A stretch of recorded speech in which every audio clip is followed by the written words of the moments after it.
మీరు ఈ విధంగా బొట్టు పెట్టుకుని, ఇంకా రుద్రాక్షమాల వేసుకుని, నుదుటి మీద బొట్టు పెట్టుకుని, ముస్లింలు నివసిస్తున్న వీధుల్లోకి వెళ్తున్నారట? వాళ్ళు మీకు అనుమతిస్తున్నారా? 8 ఏళ్లగా ముఖ్యంగా ఈ ముస్లిమ్స్ వీధుల్లోనే నేను పనిచేస్తున్నాను. ఒక్కసారి కూడా, నిజంగా చెప్తున్నాను, ఒక్కసారి కూడా ముస్లిం అమ్మాయిగాని, లేక ముస్లిం కుటుంబంగాని మీరిక్కడికి ఎలా వస్తారు, లేక రాకూడదని నాతో చెప్పనే లేదు. ఇంకో నిజం చెప్పే తీరాలి.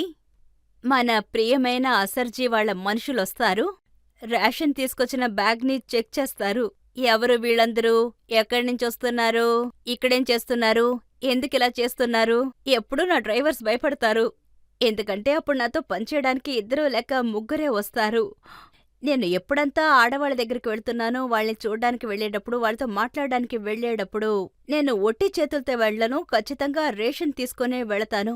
నన్ను కలిసిన తర్వాత ఏ తల్లి ఉట్టి చేతులతో వాళ్ళింటికి వెళ్ళకూడదు. వాళ్ళ పిల్లలకి భోజనం దొరకాలనే నేను తీసుకువెళ్తాను.